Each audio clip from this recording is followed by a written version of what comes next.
Okay, well, welcome back to the live. And thank you very much for the super chat. Elizabeth and Alexa, criminal profiler, of course, is joining us tonight with her chopstick and chips that she's eaten. And, of course, Aspen Connor. And you know what? The thing is, I went to go type in the chat, like thumbs up, like, and hello. And I was like, it says that live stream is over. And I'm like, oh, that's from the last one. So I'm racing around going, wait, I got to set up the one in YouTube studio for tonight's live. But just out of respect for Elizabeth, I have to play her, of course, the super chat sound.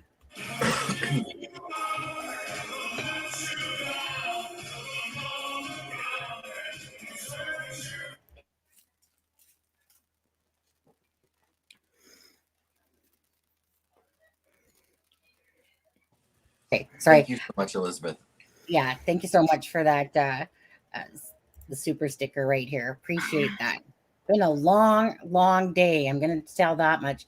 I think I've spent, I don't know, out of the last 96 hours, I've spent probably, I don't know, at least 65 doing lives. Right. Anyways, I'm going to try. I know that's with Alexa, right? Eating chopsticks. Yeah, and I want to apologize in advance. I still have a cold, so if I sound weird or if I turn my camera off or just start coughing, I apologize. Mm-hmm. So I was going to say, Adam, I'm going to finish. I just need to quickly finish setting up the YouTube studio properly. But while we're doing that, let me, let's see here. You know what, actually, before we get into it, Adam and Alexa, just starting with Adam, we'll say first, and then Alexa, you can eat your chips if you want. And just give your thoughts on just this whole thing that's going on with the attorneys and everything. And I'll be just right back myself. Well, I mean, she would have to be more specific. Which one, right? No. The latest. You know what? I mean, okay, let's start with Alexa then. Let's start with Alexa. Alexa, with this whole stuff, the documents coming out, the rigmarole, the Circus Act, the whatever you want to call it, that's going on right now with Delphi. Your thoughts on that? Honestly, it's crazy. I have never seen anything like it. At one point I was so happy. I was like, maybe we will get, I didn't think January, but I'm saying maybe early spring, we're going to start this. And finally the girls are going to get justice. And now it's looking so far away. Now it's almost looking like a dream. I mean, it's crazy. I mean, and we were talking, I think Rossi, I think in the heat of the moment, he was like, I quit. And I think then he regretted it. And now he wants to stay on. And then the judge was already like, no, it's time to move on. And now they don't want to move on. So, but I'm not so tied with the courts, but the cases that I felt, I have never seen anything like it. I don't know if you have, Adam. No, I mean, no. And of course, I'm not a lawyer. I did speak to two lawyers I know today, briefly. I didn't have a lot of time, and both of them were like, "No, this is very unusual. Mhm. It sounds very odd." And once I gave them a few of the details as far as the leak that they gave, that they verbally apparently on on recording, Mhm. discussed quitting. They said, well, that it was absolutely within the rights of the judge to remove them. Mhm. Because, but again, I'm not a judge. I'm not a lawyer. I did listen to the prosecutors on Fig last night, and I thought they made some really good points. I know the defense diaries made some good points as well. I really like the way that Brett and Alice lay things out. But no, this is wild. I don't think anyone can say this, is a run of the mill court case at this point. But sadly, I feel like it's, to sum it up, I feel like it's the ex defense team of Richard Allen, Mm. continuing to make a mockery of the justice system, and the judicial process. Um, and I feel like if anyone's done a disservice to Richard Allen's rights, it's been the defense team, and I feel like they're continuing to do so. And I can understand why Judge Gull at this point would be beyond frustrated. And no, there's no way they're getting back on this case. I mean, there's no way. This is all antics. This is all for attention. I don't know why, but I feel like it is for attention. 2 new attorneys have been appointed, and the conversation among adults will continue. What I don't understand is how how can you ruin your career when you're almost on your way out, especially Baldwin. I mean, Rossi's much younger, but even so, like, why would you ruin your career like that? Right. And remember, they had the opportunity. I mean, they said they were coercively forced to remove themselves from the case. They had every right to demand that hearing take place on the 19th. They're the ones that didn't show up for that hearing. They quit and they left. It wasn't anyone else. So for them to now be saying, "Oh, we we never planned on withdrawing," or what did the David Hennessy wrote today? Andrew Baldwin never in the he never gave a written withdrawal, and he never planned to. Well, he didn't walk into that courtroom, and he had the opportunity to. So you talk about the motion to reconsider, that motion Yeah. that you're speaking. all right, just like the one that Rosie wrote yesterday. But I mean, to me, this is it's embarrassing for them. Yeah. Really, more than anything, Desperate. it's desperate and embarrassing for the ex-defense team of Richard Allen. I agree. On this one, yeah, this And is also, I mean, how can you tell, how can you write and also do a motion that you want to remove the judge? And then you're like, okay, but let's remove the judge. But, I want to stay. Maybe if they would have done that, maybe she would have considered it a little bit. But it's just, it's a circus. I think it's become it's such a shame. I really feel awful for the families, like really bad for the families, embarrassed and sad for the families. What else do they have to endure? Right. And brutally honest, you're entitled to that opinion. I mean, I've racked my brain for reasons that they would go to the links they're going to in this. And trust me, it's not for the care of the defendant. It's not. So I respect your opinion, but I disagree. Charmaine made a comment earlier today that I agree with, in the sense of, like, Baldwin and Rosie absolutely believe that their client is innocent. Like, they truly believe that he is the wrong person. So, like, kind of like what Charmaine had said earlier, which I agree with, is that, I know from our hearts, the people that are for justice for Abby and Libby, like I said, we want truth, we want transparency, we want justice, we want the right person or persons to be in jail, prison for the crime against Abby and Libby. Now, of course, Rosie and Baldwin believe in Richard Allen's innocence, and so they think that they're doing justice for Abby and Libby because they feel like they're trying the wrong person, and hence with the whole Odinism twist and however they wanted to do that. Now, whether you like it or not, or whether you agree with it or not, I did agree with that part, like meaning what the part that I absolutely don't agree with is that the defense from the Baldwin team, especially like with the leaks, and that right there, it was like basically one of the biggest issues is that there's leaks coming out of the defense, but knowing the fact that Andrew Baldwin was at the right, shit rolls up, it rolls down, then it rolls back up again, because the person that's in charge is clearly bottom line responsible, and it's his friend Mitch Westerman, that whether Baldwin knew about it or not, or whether Baldwin stepped out of the room and Mitch snap took pictures and then ended up sharing them, those leaks regardless. Access than that. Pardon? And he had much more access than that. Right. Well, absolutely. Right. Now, my question on this one, Adam, if you know this, were they allowed to bring Mitch Westerman in to help on the case, even though he didn't work for the law firm, but it's more about the fact of him stealing or, taking those, stealing those pictures. Mitch Westerman was brought in by Andrew Baldwin to help prepare the 136-page document because he had been a prior employee for the law firm and he was a close friend of Andrew Baldwin's. So Andrew Baldwin trusted him. He was brought in to the point where he even was staying in Franklin, which is where Baldwin's office is, overnight in preparation for getting this 136-page Odinist memorandum out. The leaks began about 10 days before the F tree picture came out.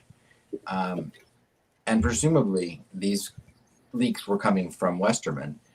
And was that with Baldwin's knowledge? I don't think so. I don't know that. I'm not going to accuse him of that.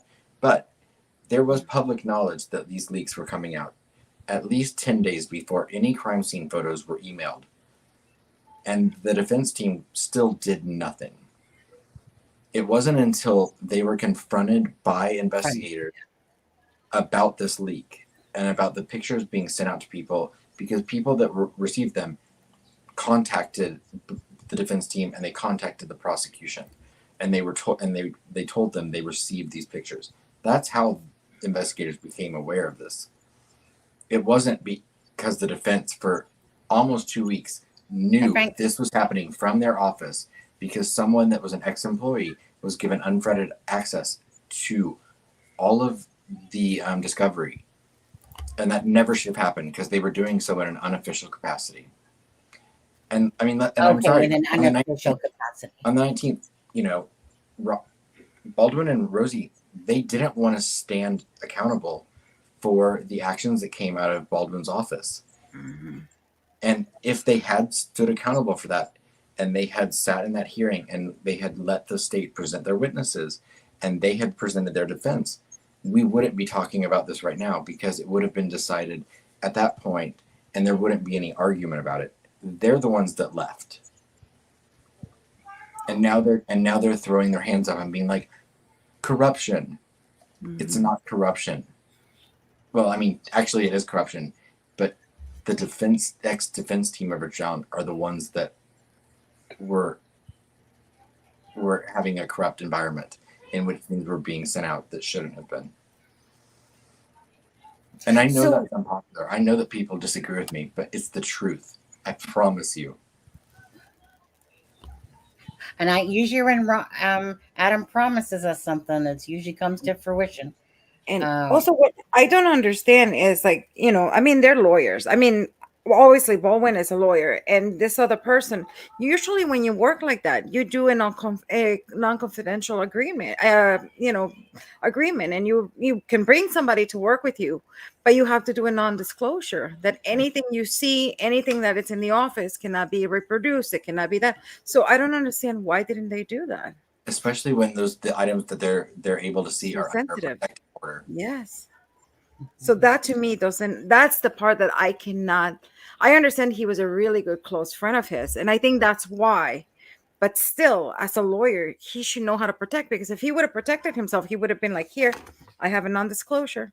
It's, and like we said, the captain of the ship always has to go down with the ship. And that's unfortunately and fortunately for some. But that's just the way it is. I agree with you. Now, And I want to say quickly too, any actions that Judge Gull's taking, I mean, I'm not a lawyer, I'm not a judge. I mean, every action that she's taking, she's going to be held accountable for those decisions and those actions. So if you disagree with them and you think they're wrong, trust me, there's going to be people that question those actions and those decisions. It's just not. That's just, today's not that day. From an official capacity, but I think I think anyone that's involved in this case should be, the decisions and things that they're saying should be able to be held up to question. Mm-hmm. And so if Judge Gull does or says something that is improper, she should absolutely be held accountable for it. Mm-hmm. I don't personally think she has done anything improper at this point. Well, but I know some people do. Just so on that note, give me a second, because I want to play something and then I want to ask you something, because I've heard this being talked about. So just give me a second on this right here. We'll make it bigger. Come on, bigger. That's right, bigger. Okay.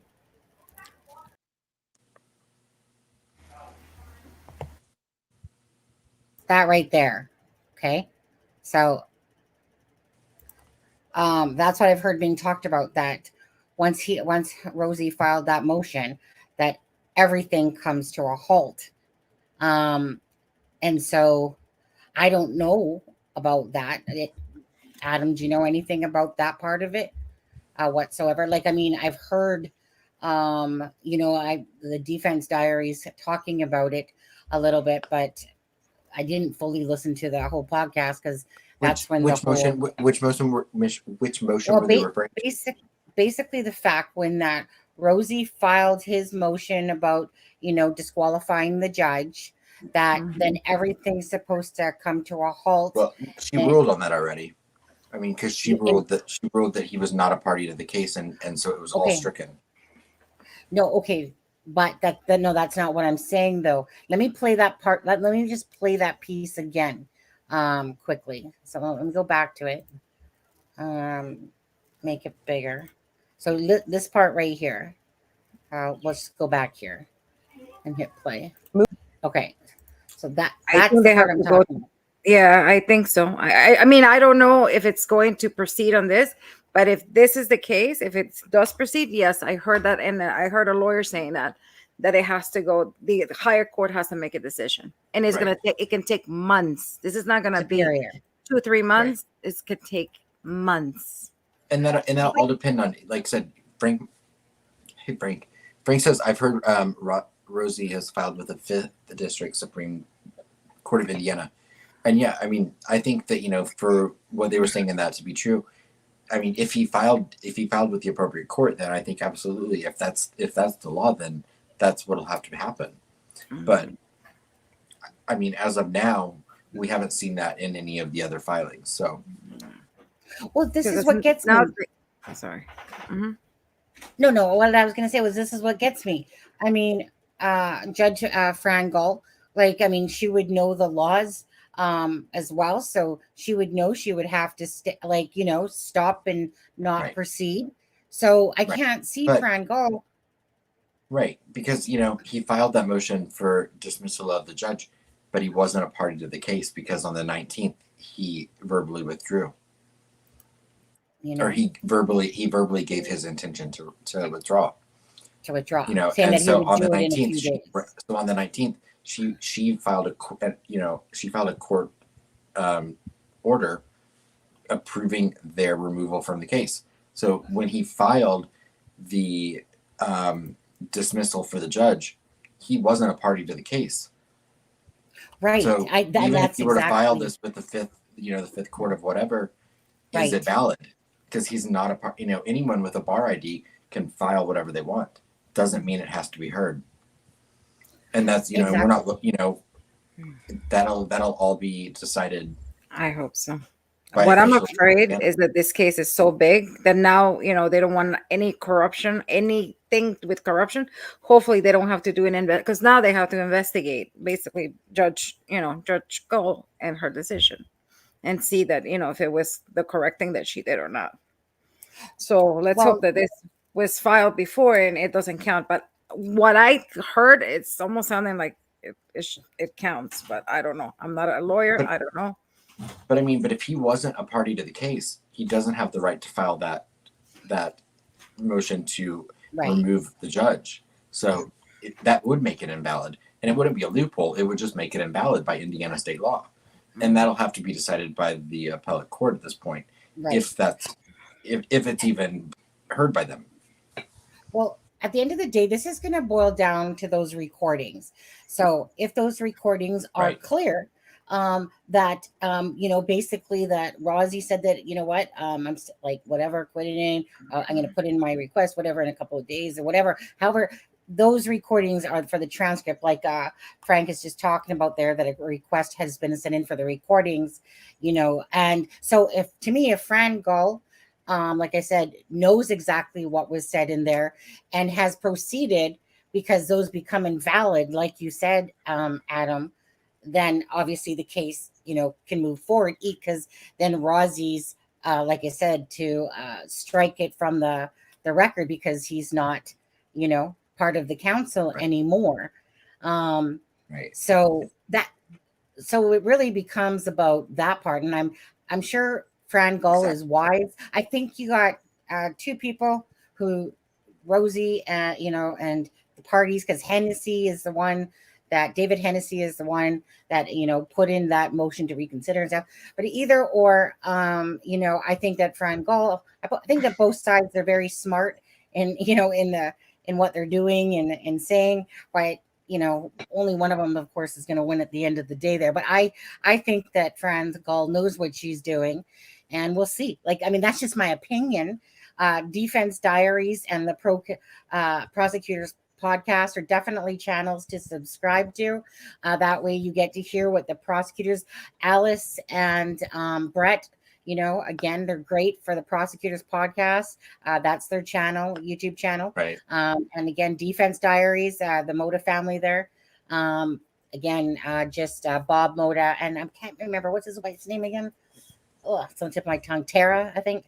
Either way, two great channels to listen to kind of dummy it down for you guys, in a sense, for us that don't know the law like they do. But then, you know, I mean, we spend time listening to these people as well, trying to understand what's going on here. To me, it is confusing, because, you know, like I said, if what was said in those chambers, and Fran Gull was there and she knows it, I'm pretty sure she's wise enough to know how to move forward. But we'll see how the outcome of this comes, sadly, at the expense always of Abby and Libby, if you want to look at the glasses that way. Or you can look at it like that this is meant to be. Things are meant to go this way, roadblock after roadblock, and till a point that, you know, hopefully at the end of all of this crap, that the girls get the justice that they deserve. Right. Yeah, and you know, I agree. And you know, I don't know if anyone else saw Becky Patty's post the other day about the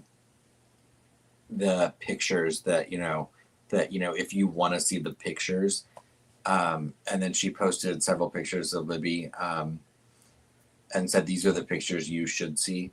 That just broke my heart, because we all knew what she was talking about. Oh, yeah, Becky Patty. Yeah. Yeah. Me and Charmaine were talking about that earlier too. You know, it's about It's about Abby and Libby at the end of the day. Like that's where, I mean, that's where the rainbow kind of ends there, is that, you know, truth, justice, transparency as best as we can get it. But, you know, that's what this is all about, you know, and why we covered this case. You know, it's not done for views, clicks, and whatever. It's done because we care about Abby and Libby's case, and we just simply want justice, like everyone does. You know, even if you're on the defense side of things or the prosecutor side of things and whatever, you know, everyone Right. just wants the right person in prison, or persons in prison for the murders simply of Abby and Libby. And that's what it boils down to. And putting out crime scene photo pics of Abby and Libby is disgusting, despicable human being, Mitch Westerman. You are a disgusting human being for doing something like that and allowing a lot of people, you know, although it's not on the internet at the moment, but for doing such a thing. You know, he probably did it, like I said, like me and Charmaine talked about earlier. I felt that the person Mitch did it to show the sticks.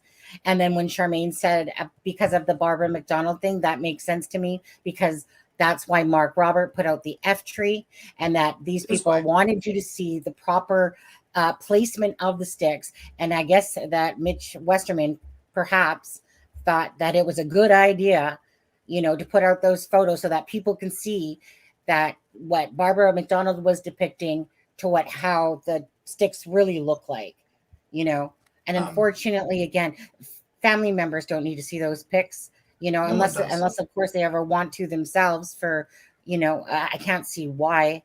Right. It's just no one, you don't need to see, you know. Anyways, that's my vent. Yeah, I agree. And you know, I think it was Travis Williamson and Brutally Honest both said, and I agree.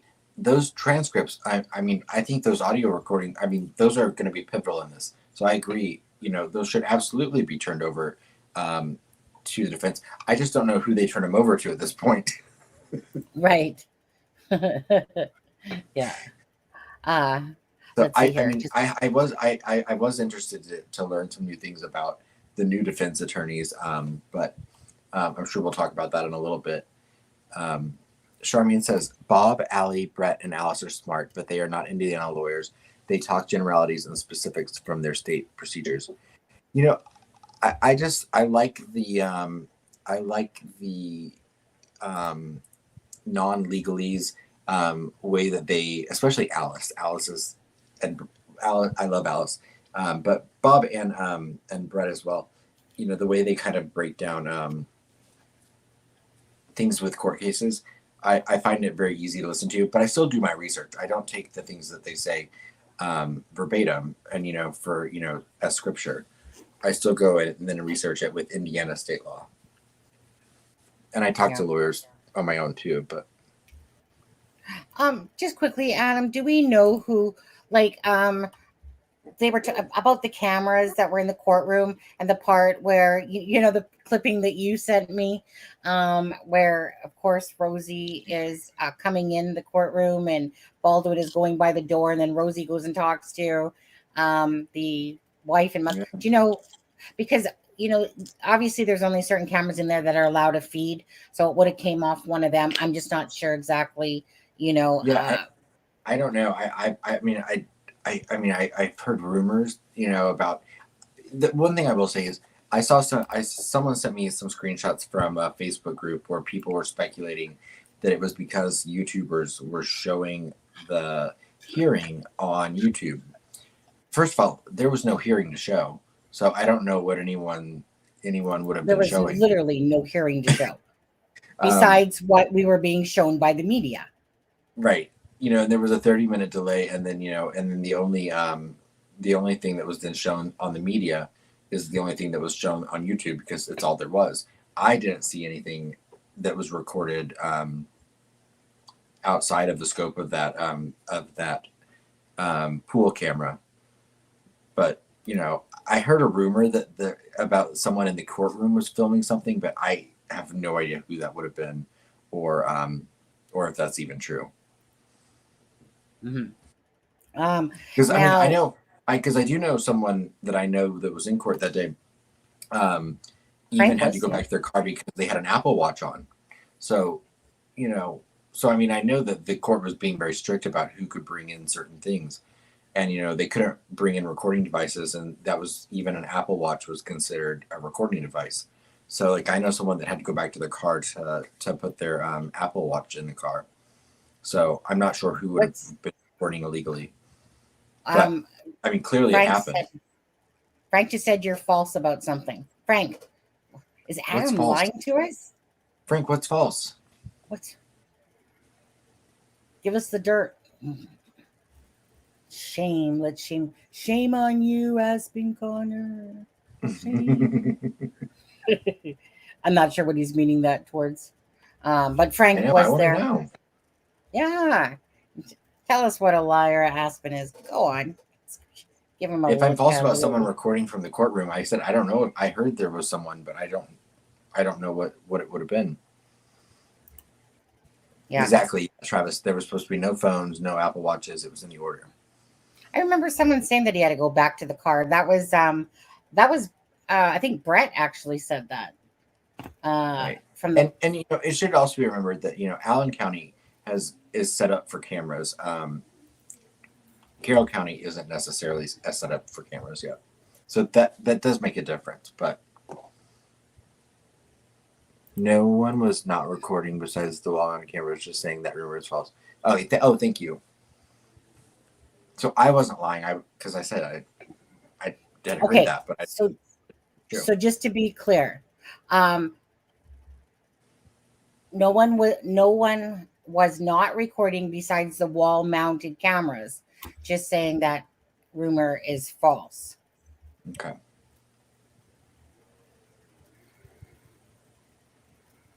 Okay. So hold on a second, though.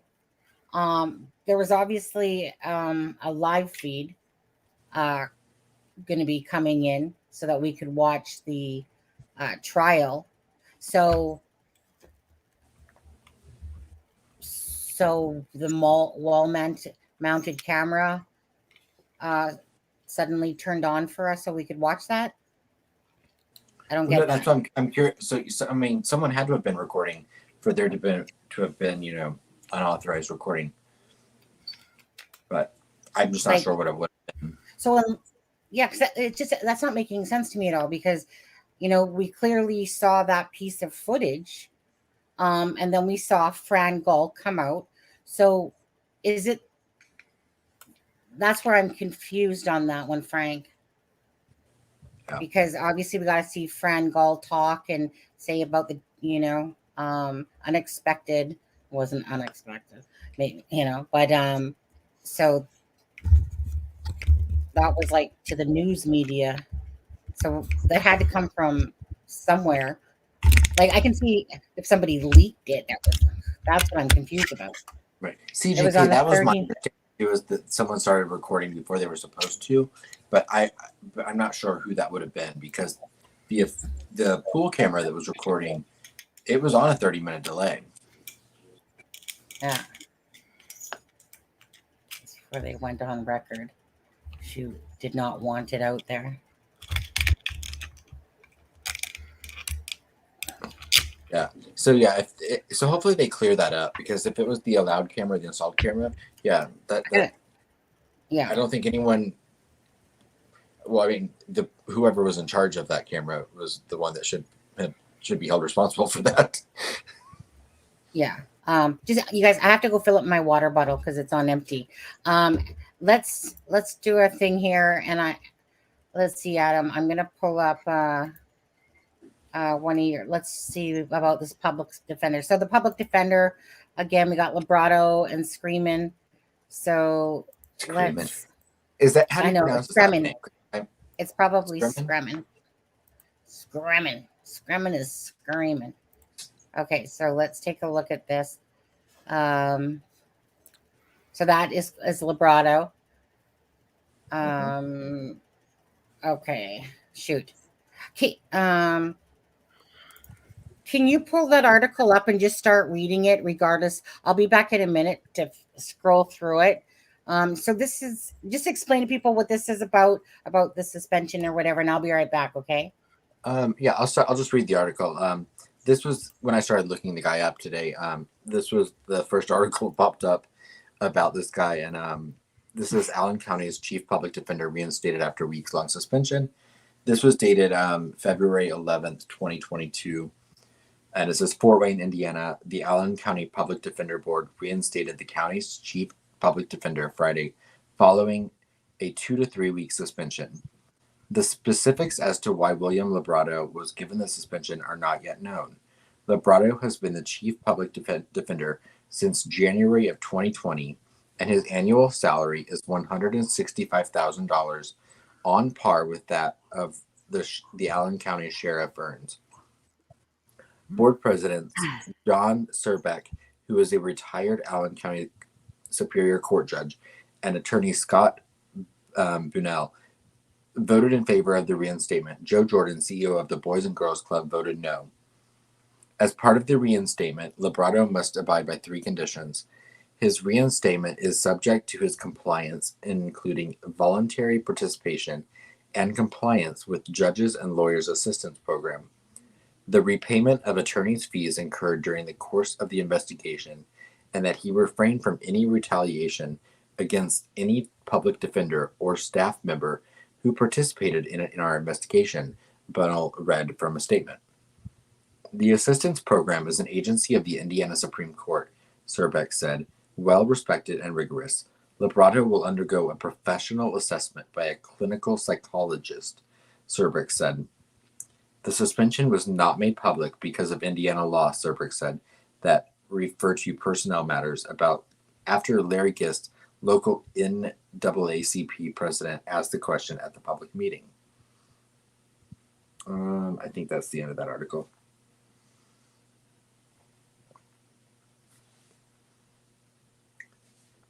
Recap me, because I had to go get some water, and then because I turned on the water, it made me have to go to the bathroom. So I mean, that was just an article that was on Wayne 15.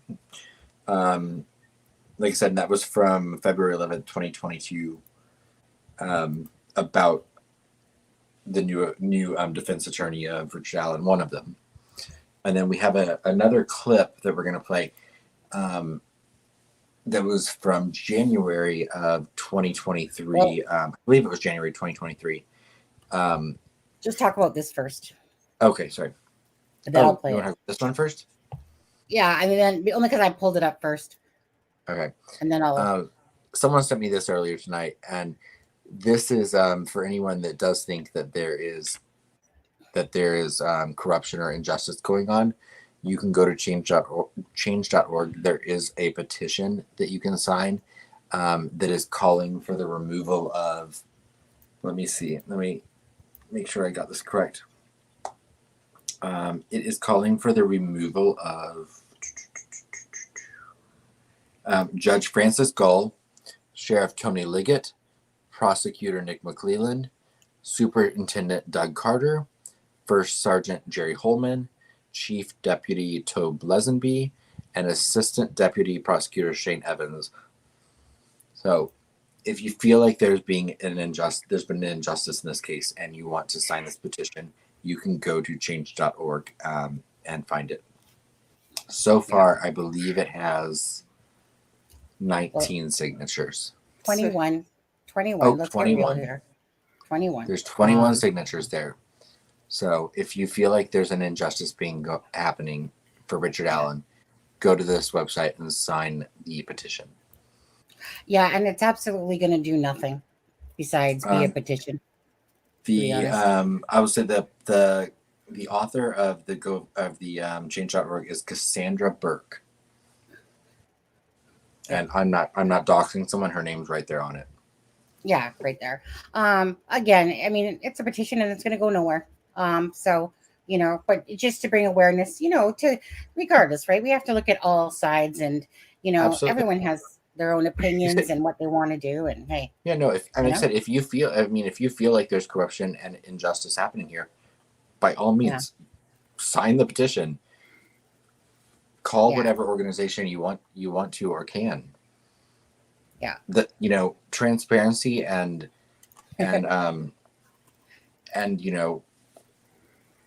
this getting as much attention as possible is the best way for there to be justice. Yeah. This is such a waste of time. It's not even funny.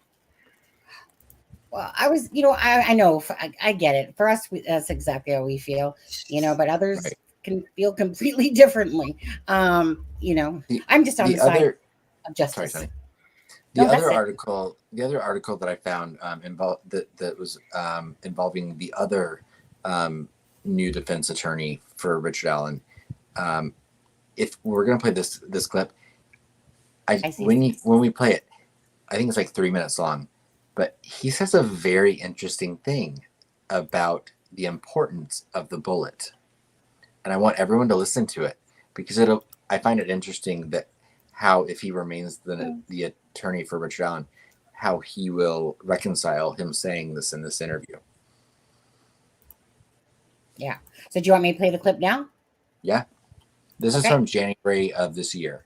So he was not an attorney at the time on the case. He was just a Fort Wayne attorney giving his opinion on the case. Okay. In the Delphi case, we had the change of venue request filed, and the probable cause was released. So let's start with the change of venue request. The defense filed that, and this was kind of somewhat expected, right? When we had talked last week, that was something that I said we need to be keeping an eye on, and here it is.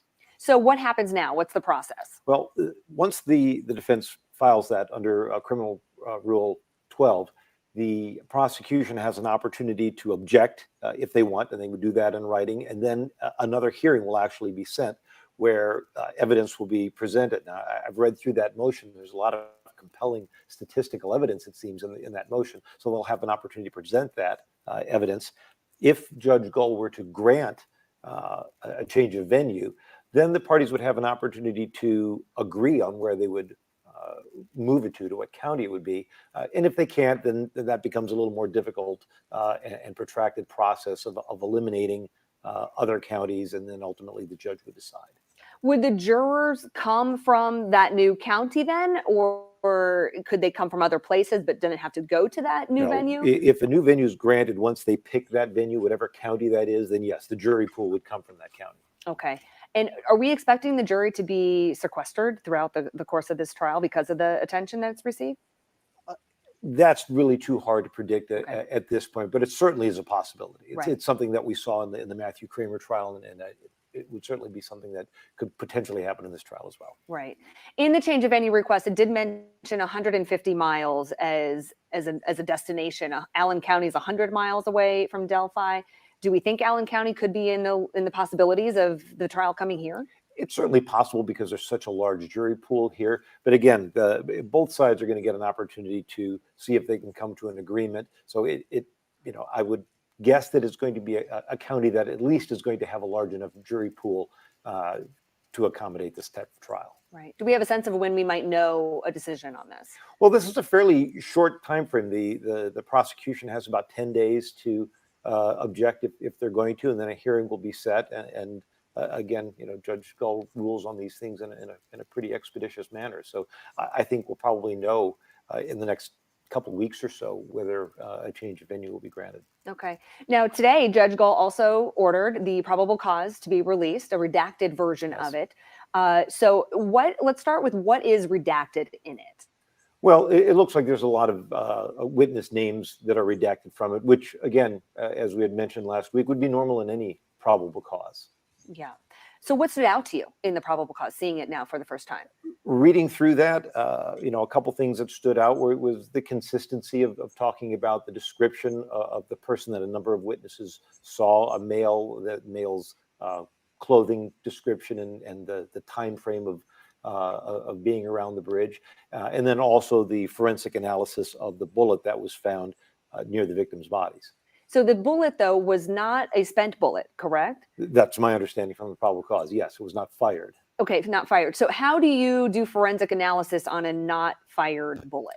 Well, there's two different ways of conducting that type of analysis. If a bullet is fired out of a gun, then you can conduct an analysis on the projectile itself, as it twists and comes out of a barrel, there may be different nicks and scrapes and things on the bullet.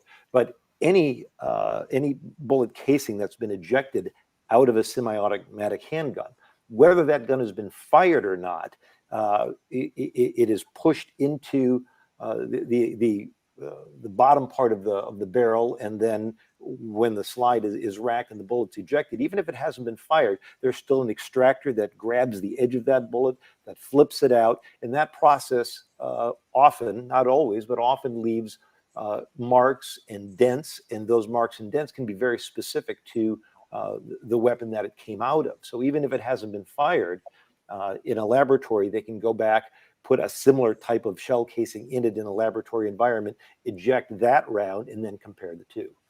Do you think that there are still more details in this case that will come out beyond what is in the probable cause?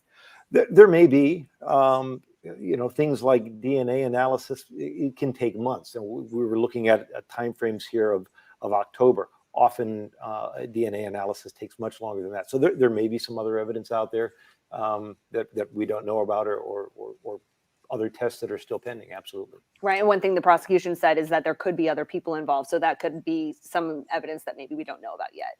Absolutely. They don't put everything into a probable cause. It's just kind of the initial story that law enforcement writes. But there may be other evidence that we're not aware of and we may not find out about for months to come. Right. Well, months to come for sure, as we have many more developments and a long trial ahead of us. So Robert Scrumman, again, thank you for your... Alyssa, thank you for having me back. Appreciate it. Yeah.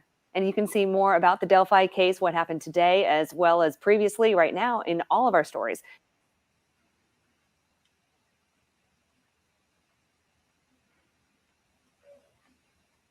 Got that? I'll just back up there. Okay, so Alexa, you were kind of talking there with Travis Williamson Esquire. What? You on Facebook? I feel like I've seen that name or something. Someone with the Esquire thing. Anyways, welcome, Travis. So you were asking. Go ahead, Alexa. Actually, no, I was asking if he had, he says he's a lawyer and he has 35 years. So I was wondering, because I have asked other lawyers if they have ever seen a case like this in one case. And I think we can conclude that he said that he's seen, this type of motions and this type of craziness in many cases, but not in one specifically. And I think we can all conclude that. And I have asked, colleagues, I have asked lawyers, I have asked, even judges, cops and everything. And I don't think even myself, I have never seen a case, everything at once. So it's crazy. It's almost like a movie. It truly feels sometimes like I'm like in the Twilight Zone. Yeah. I was going to say, hey, Travis, I'm just going to put this out there. We're just, pretty frank and honest on this channel here. You want to come up and join us and talk about it? Do you have time to do that? Just let me know in the chat. And if so, I can send you the link.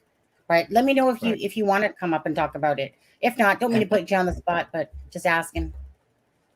And I want to say really quick, Lisa, no, actually that was one of Richard Allen's new attorneys. That was not just a legal analyst. Mm-hmm. Correct. Yeah. That's the Scrumman. Cool. Is that going to be a little bit of a conflict of interest? Because he's saying basically that, he believes that bullet, in his knowledge, and that bullet came from Richard Allen. So how is he going to be able to defend him? Right. Well, he didn't. I feel like he didn't give a definitive answer to the point where he couldn't backtrack from it. Mm-hmm. But he definitely showed the importance of the bullet. And he also laid the groundwork for the fact that what a lot of people have been saying is, we know a probable cause affidavit does not have all of the evidence. So, to claim a probable, a search warrant or a probable cause affidavit isn't valid, it doesn't contain all of the evidence. Yeah. You can't go off of just the fact that, people are saying there's no this or that in the probable cause affidavit. We don't know the evidence the defense or the prosecution has. I took it like almost like he agreed that, that gun, that bullet is specifically basically the markings that it makes, it's basically Richard Allen's, basically. Right. That's a But strong evidence, not like people think that, oh no, it doesn't make markings, whatever. Well, you know, I mean, when you look at it though, just as a human being, okay, just as a human being, you have a person that's admitted being on the bridge at that time, wearing the same clothes on that case. And then you have a bullet that is found, say, between the girls, that's you know, 2 feet or whatever between the girls there, that, and Richard Allen owns that gun, and say they, you know, matched it up into his gun. And Adam, correct me if I'm wrong, but I remember a while back we talked about the other bullet in the backyard. That's always been a rumor. We don't know. That's been a rumor. Okay. So that part's been a rumor. So we'll leave that. But then you also have someone who's confessed to his wife and mother. So meaning when you look at all of that, right?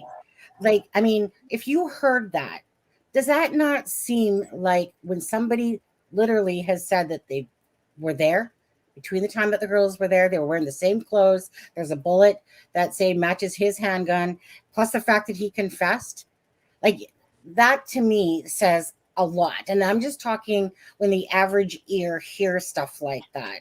I think, you know, and that's not knowing exactly the full evidence that they have. You know, so it's one of those things, you know, I'm going to believe at this, you know, like, I mean, I just want the right person, honestly. I whether it's Richard Allen or somebody else, I personally believe that Richard Allen is the right person where he belongs. Who knows what will ever happen with this case, how it's going to transpire with everything that's going on. At the end of the day, we want justice. But like when you think of those things, right? And there's probably more that I'm not thinking of right now. When you think of those things, I think, you know, that there's clear cause there for why Richard Allen is sitting where he is today. Some people might not agree that he should be in Westville and believe in a county jail, but regardless, I mean, and those are just the, you know, some of the things that we know, but how many people can sit there and go, yeah, okay, I did it. Thanks. Oh, by the way, I was there.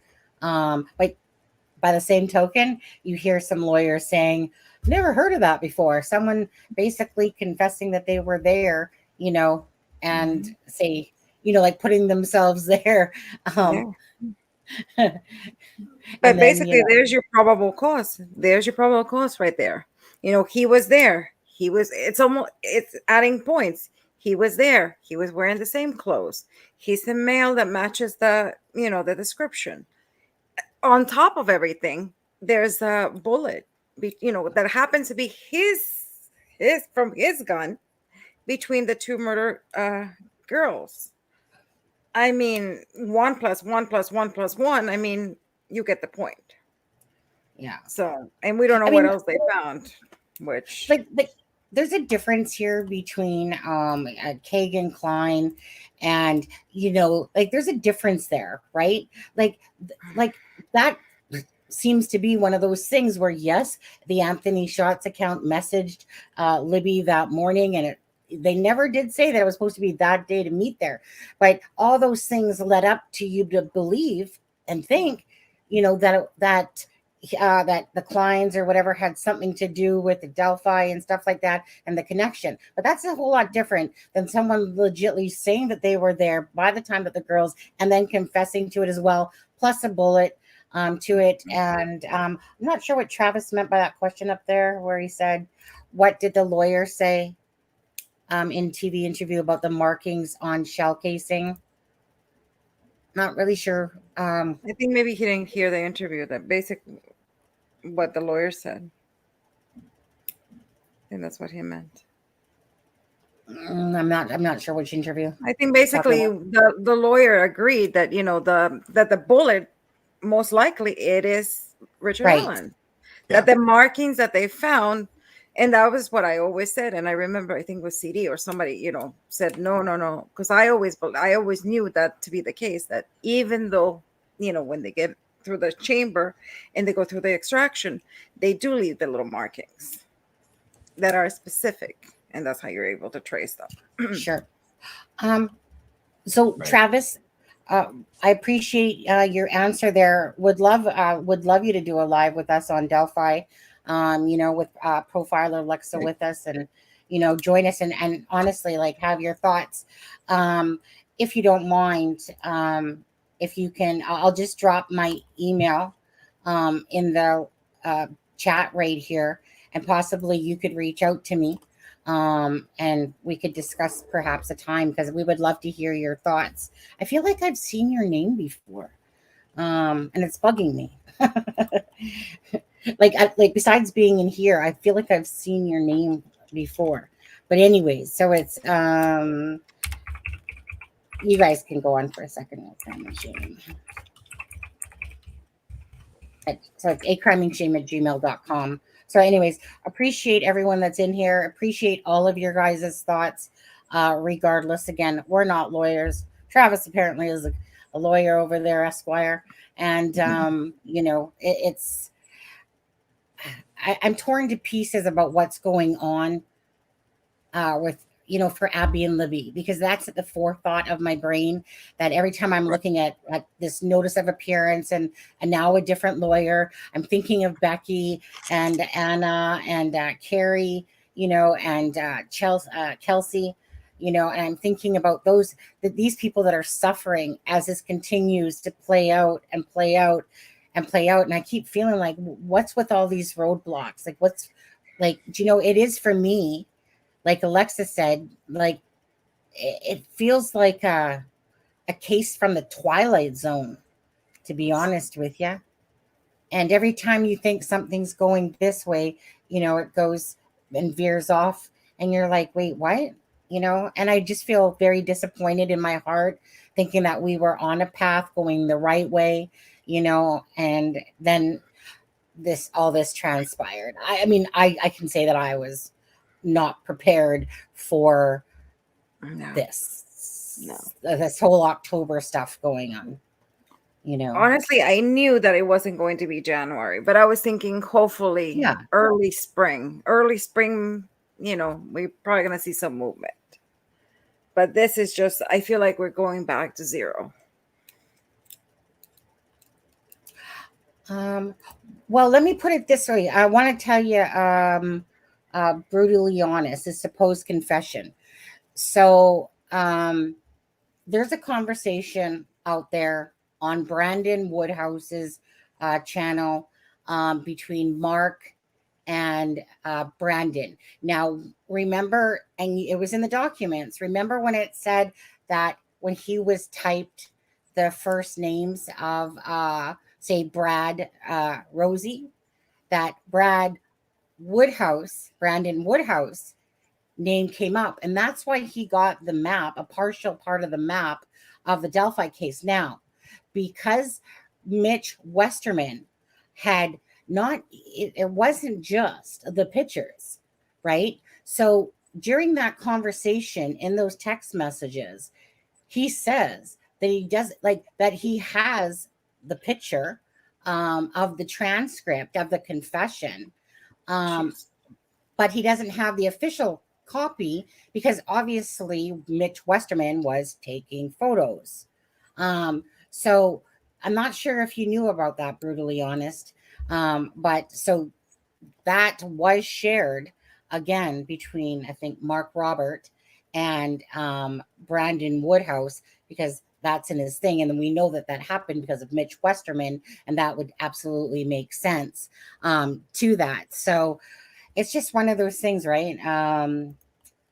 Everything's with a grain of salt, but then there's a lot of things that have more sense to them than not making sense. And because Mitch Westerman passed on the information to Robert Kyle Forston, and then in turn, passed out that information, we don't know exactly. A news channel actually said that 7 photos.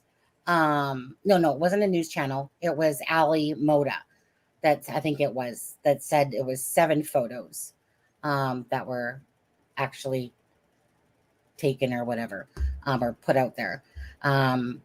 But anyways, regardless, so we don't exactly know all the information that Mitch Westerman has passed on to other people with regards to this case. It's not just about the pictures. Right. So hopefully the investigation, you know, shows us or lets us know, you know, what's going on. Sorry if I'm rambling on there about it, but that's just FYI. All Yeah, right. absolutely. I agree. We don't. And, you know, We and I don't. will say, I mean, I know personally that the family of Robert Fortson is devastated. I'm personally not going to attack him because, you know, for whatever reason, he took his own life. I mean, were some of his actions a result, you know, did some of his actions result in, you know, this leak happening? Absolutely. Was he ultimately responsible? No. And does his family blame the prosecution? No. Do they blame the defense? Yes. Mm-hmm. Lexa, did you check out on us? No, I'm She's here. hiding. I'm listening. No, I'm listening. Mark gave me insight. Robert gave me an insight of the confession. Oh, did he now? Well, There's Charmaine. Can you share, Frank? What, Frank? Can you share? Frank, did he tell you it was a whole bunch of nothing? Well, that's what I was going to ask Adam about that, about the whole bunch of nothing comment. Tell me about that. I don't know. That's all I know about it. I have Yeah. nothing else to say. Wait, did you have that face as you said that? What? Did you have that face as you said that? What You know how face? you make that, you know, that face that face Deb always gives you shit about? Because you always have that face that you're like, I know more than Yeah, it's one almost thing. like when you're trying to be humble and you're like, but I know, like I love it. No, I mean, Adam no, gives his face. I mean, you know, it wasn't just the Go ahead. pictures that, you know, were probably released to people. It was, you know, it probably was more information than that. But, you know, were some people played the confession tape? Allegedly? Yeah. Do I know that for certain? No. Mhm. But if allegedly someone was played the confession tape and they were to say it contained not much, that would be the extent of what the rumor I would have heard would be. And I think if somebody, I mean, this is how I think. Definitely not your channel's opinion, I think. But I think even if somebody has information, more information regarding this case, I think it's better just to keep lip Absolutely. seals and let's I not agree say with you. anything more. Let's not damage anything. At the end of the day, anything we say is going to damage the girls. It's going to Right. become more problematic. And why continue to push out information about a leak when, you know, especially for someone that said they've cooperated with the leak investigation 100%.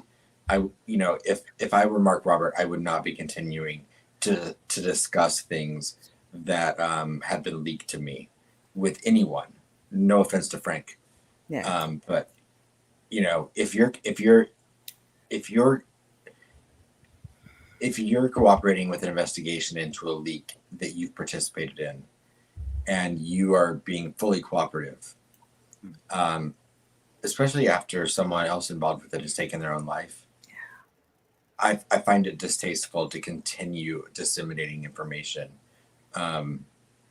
regarding that leak. Now, I agree. this is where I'd kind of be a little bit curious on, say, Travis' thoughts, or, you know, is the fact of, in my head, not being a lawyer, even though I could probably Google myself something like that and pin it behind me. But my thing is this a little bit. These things are obviously going to come out at trial at some point. And how I feel about any case is that when it comes down to it, regardless of leaks or not, that the people that are in the jury are going to be hopefully unbiased and use the evidence that is put forth to them to decide the person's guilt or not guilt, regardless if there's these. So although I feel like these pictures are despicable being out there, you know, I also feel like, okay, yes, they're going to be seen at trial, correct? But I hopefully leave my hands in the course of justice, and that regardless about, say, these confessions or not confession, that stuff's gonna have to be proven to a jury, you know, and they're gonna have to make a basis on that evidence. Same with the bullet, you know, and the information. But, you know, so agreed. You know, we should not make anything worse than it should be. I basically heard the same thing, Adam. Like, there was not a lot to it, but I also am not sitting there digging for, you know, and asking people for the confessions or whatever either. If they happen to pop up in my face somewhere, you know, like I said, there's sometimes you use stuff on lives and other times you don't, because it's just more privately in the background and stuff like that. All I know is, for me personally, every bit of information that I look for or look at and stuff like that, a lot of it, it's really at the bottom line, it's for myself, for the girls, and justice, and just trying to understand what could have possibly have happened that day that a person or persons decided to take the life of two beautiful girls. I know Right. that at the end of the day, it's about someone being, you know, getting charged and getting the justice there. But everyone does want to know why Abby and Libby were murdered on February 13th, you know, of 2017. I do this for And- myself first and foremost, for because of how much I care about the case. And you know, I can Yeah. say with any leak or any information that I've been told, not one bit of information has been, you know, explained as to why these girls specifically were unalived or killed by anyone, even if you don't believe it was Richard Allen. There's no motive that's been explained factually by anyone. So if it's Richard Allen, we don't know why he did it. If it's someone else, we don't know why they did it. And if someone has heard a factual, legitimate motive, I'm not aware of it. That's for me. Thank you, Travis. It's not that. I think we can all infer. I mean, we all made the, you know, we inferred, judging by the little, the much that we see, by everything, we can conclude and we can come to conclusions as of why. But you're right. Yeah. It hasn't been in black and white. And you know what? And it's one of those things that we don't even know if it's going to come out from his mouth ever. Because You're motive right. doesn't need to be proved. He just needs to prove that he did it. So hopefully we will find out the whole story. Well, Yeah. yeah, the prosecution needs to prove he did it. Yeah. Yeah. Who dis, if you're watching, that was for you.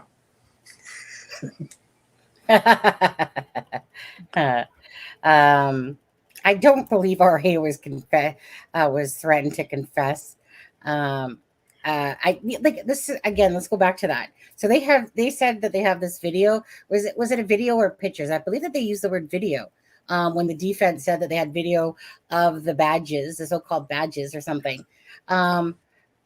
How do you have two affidavits from those people saying that they were not into Odinism? So how does the media keep showing whatever that badge said, something like in honor of Odinism or whatever that badge is? You know, like, so that to me just does not make sense. You literally have two affidavits, you know, from I can't think of their names off the top of my head. Anyways, the correctional officers, you know, saying that, right? That would be like totally like purging on that affidavit. And if here you have them saying that they have a video of the so-called badges, and like I said, and it does no favors by the news media that keeps posting that in Odin we trust, or whatever it is. I think that's what the badge is. You know. Peace Train says, we haven't seen a picture of RA since the spring. Reportedly, he is doing better, or he would have been moved to a medical unit or a psychiatric unit. whatever was needed. We have no idea what he looks like. I'm presuming he looks like. There was video that came out the day of the hearing that showed him the hallway that I believe was from the 19th. And he did look, I believe someone even said like 20 pounds heavier. Someone did make a comment like that. I agree. I have no way. I'm not corroborating that. I'm just saying, but there was video that came out, I believe, from that day in the hallway of the court. So there is footage, I believe, of him on the 19th. And so people are saying yes in chat. So thank you. Someone seen once arrive at court and his face looked like he had gained some weight.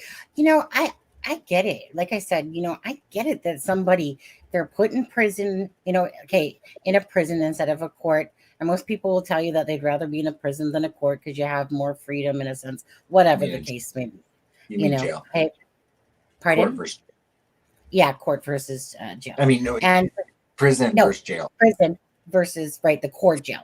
I was correcting you. I was correcting you, and I messed up too. Yeah, and it's reasonable to believe, of course, that somebody is going to fall into depression. Why? Because they have their freedom and everything taken away from them. That anyone put into a cell, like a cage, right? Of course, they're going to definitely lose some weight. Like the people that commit crimes all the time, that's just another day in the system for them. But someone like Richard Allen, who hasn't spent a day in the jail system, or the prison system, this is a shock to the whole system. They're probably not going to eat like he's did, So that to me makes sense. And then what was it after? What was the time that it's all of a sudden? Remember, he was like eating paper and blowing up his iPad, whatever. And then he all of a sudden, was it April 3rd when that picture of this picture came out? And then, so to me, like I said, am I sitting here feeling bad for Richard Allen? No, I think like Andrew Best had said, who has spent time in the system, said that he's getting treated like anyone else would, if not probably better, because it is a high profile case. So I think that, that once someone settles in and they get almost used to, like Brian Koberger, that they almost, they start settling in a sense, right? Because you're there day after day after day. And at some point, you probably go back to eating and go back to, I'm like, of course he's going to have mental, health issues and stuff going on. Who wouldn't, It doesn't matter if you're as guilty as whatever. If you're someone that's never been in the system, of course you're going to have some depression going on, mental health issues going on. I would feel claustrophobic, right? And also for the first time, he's, because don't forget, 5 years went by, and I guess he thought he was off the hook, and then suddenly, he is being confronted that basically, all the trouble that he is in. So I think for the first time, he's realizing what, and also I think what he did, I think is the first time, because he has to explain to his family, he has to explain to everybody and himself too. So I think that was a big thing, and when I had spoken to a lot of the SKs that I've interviewed, they all said the same thing, that it was the first few nights when they finally got confronted with what had happened and they getting caught, the fact that they get caught, because they always, when they do this, they never believe they're going to get caught. They always believe they're going to get away with it. And that's like the hardest thing. And and let me just remind people, Alexa, I'll let you do your own introduction, but hey, sorry. You get back. No, just sorry. For a second. Bathroom. No, just for a second, because I can see some new names in here. And again, can you just tell people where your expertise comes from? Former criminologist, a behavior analyst, and body analysis expert and I also a graphologist. So basically those were I did it for 16 years. It's been a while since I did it, but that's basically, and that includes profiling, and my area was crime scene analysis. That was my specific. And and everybody always says, the crime scene is the most important thing because it's like a puzzle. And I always tell everybody it's like a puzzle. It will tell you what happened. It tells you the whole story, everything from the splatter. But I am not a forensic, like I know a lot of you know Mr. Steve. He is forensics. He's completely 100% forensics. I never did that. But we also take into consideration his findings, like the splatter, the blood splatter, the measurements, and everything. So, and we looked everything, and we can. It tells a story. I think every crime scene will tell you a story, how it happened, how did the victim was perpetrated, how did the attacker, what happened. Right. So I think this is why I think there's so much curiosity about the crime scene photos, because I think everybody has a picture in their head, and a lot of people want to see, because it's one thing kind of thinking what you know to seeing it. And I think the moment you see it, you can go like, uh-huh, because it's one thing when you hear, okay, they had leaves and branches on top of the girls. But when you see them, the picture that you have in your head to seeing it is completely different. And then you go, oh, wait a second. That's not because the perpetrator was embarrassed and didn't want to see his face at their face. It was because of something else.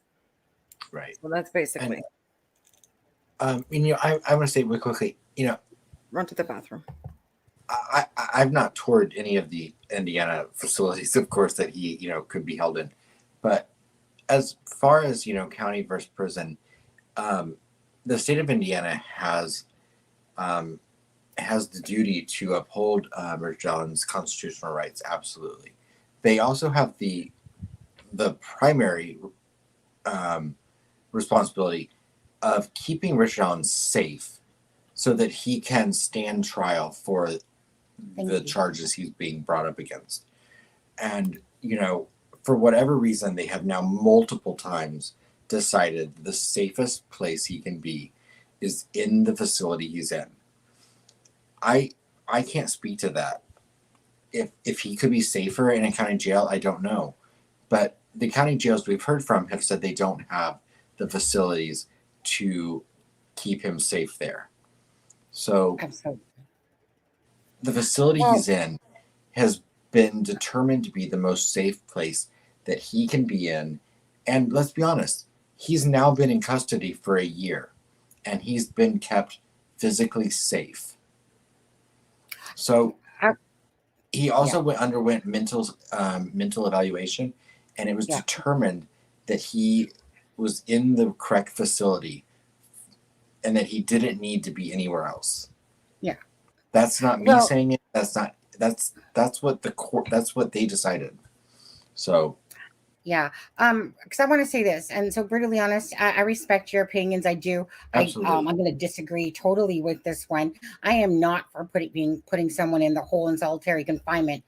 I'm for that. I would like to think that Judge Fran Gull, showing that she is a really good judge, by her past and experience and stuff like that, that she and the whatever the place of Westville, that Carroll County didn't want them over there, that Westville has the proper resources to protect them, and stuff like that. So I'm going to lean to the side that he is safe, he is fine, he's alive, and he's got the proper resources that he needs. That's what I'm for.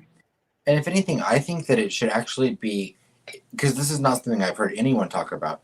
If anything, I think it should be an argument that people make for county jails to be made to be safer and better facilities.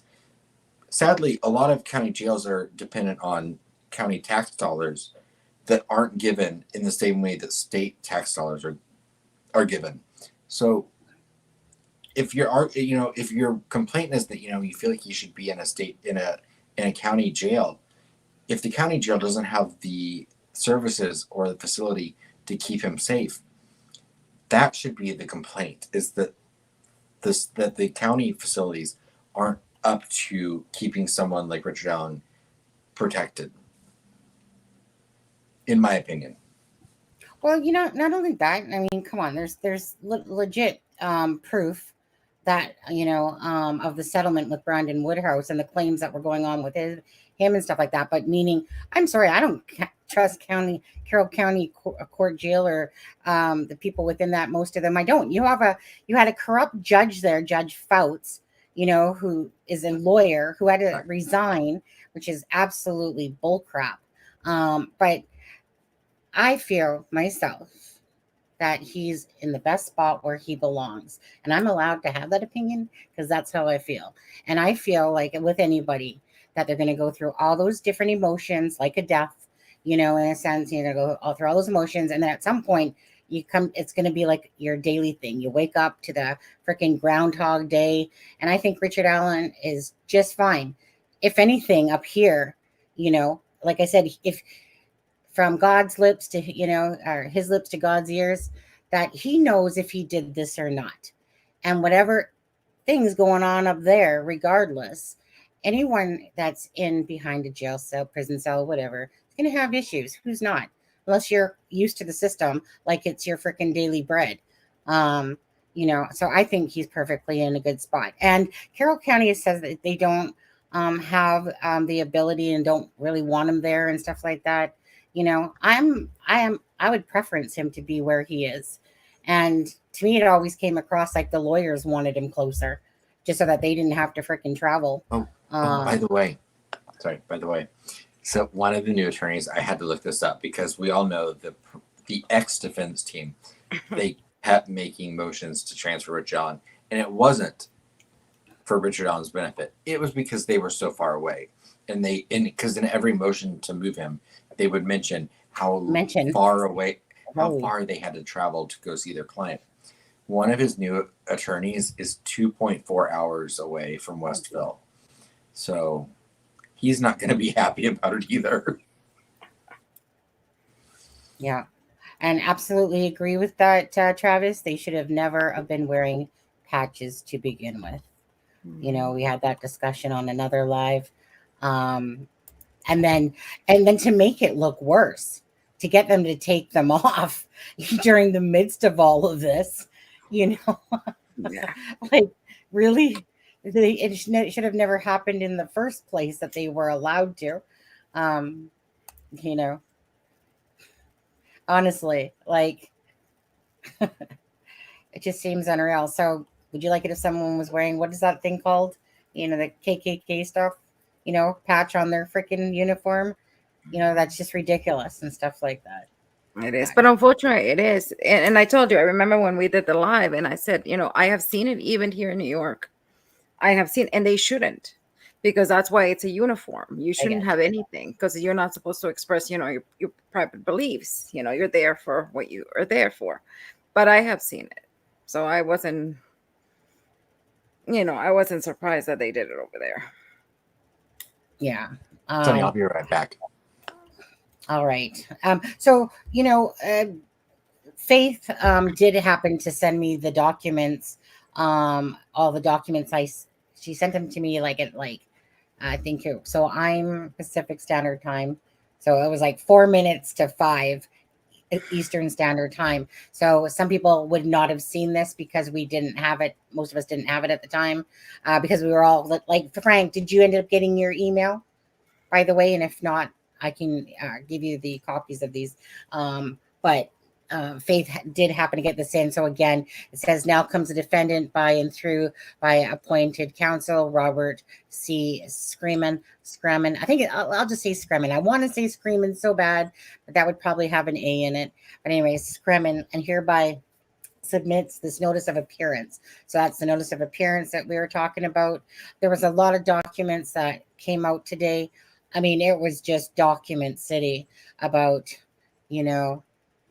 the media stuff and that there's not going to be media, correct? That day, if I'm not mistaken. Oh, there was so many documents between the last week. Documents. Every time I turn around and I'm like, thank you, Faith. Have a great weekend. Then it's like, oh, hey, Faith, can you send me that document that just came out? And one of them I confused her on because on the one document, I think it was, do I still have it? Was it this one? No. I might have. might have gotten rid of it. Anyways, there was another document there where it was talking about the 25th and 26th about, Rosie's and whatever the documents. And then the only thing that changed in it was that the one said 25th and then they updated it to say the 26th. So I literally had to show her the two pictures and be like, yeah, I just want the updated version. And she's like, oh, now I see what you mean. And it was just because of that one thing that they added into the one document. But anyways, yeah, it's been a lot of documents out there for today. Let's see what you guys are all saying. You guys again, and same with Brutally Honest, and Stumble. I think it was, trying to remember the exact name there. Stumblegrave. Oh, what a cool name. Stumblegrave. Can't say I would have put those two words together. But Stumblegrave, thank you very much for your kind comments, and Brutally Honest as well. Same. Don't get me wrong. I respect all your input, even though I might not always agree. You don't have to exactly. That's the point. The only thing that we ask around here is just that you be respectful to others and how people comment, because everyone has the right to their opinion and think what they want, as long as it's just done, as an opinion. And you have a right to say that. And I have a right to disagree. And you guys have a right to disagree with us up here.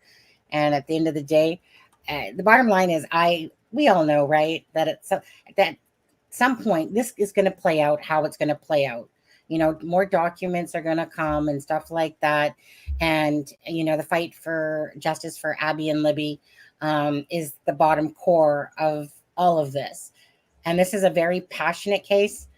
It's a very twisted case.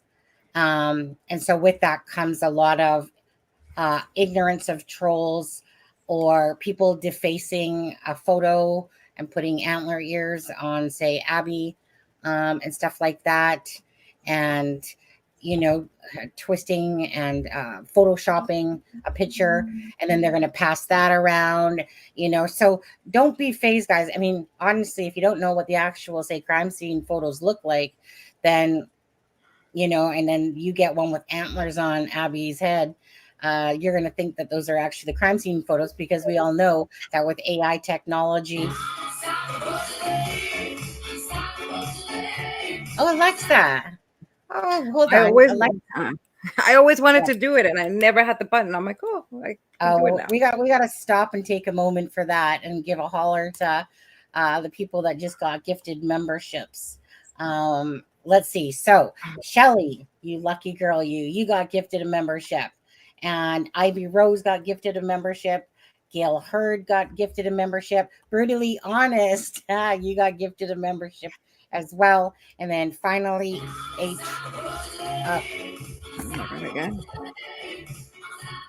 Okay, and then H Doc being the fifth person. So congratulations to everyone that got their gifted membership. Again, then that allows you to use the emojis and stuff to go along with it. But anyways, Alexa, thank you so much for doing that. Thank you, Alexa. You're very welcome. You're very welcome. I know, I was just like, okay, I got to scroll down because somebody obviously did something here. But anyway, the music's going to go off. Listen to it one more time. Why does it keep playing so many times? I thought it was just one. No, it does it 5 times because you gifted 5. Oh, 5. Oh, so I'm just going to put myself on mute because there's 2 more to come. So just go ahead and look at the chat, see what they're saying. But thank you so much, guys.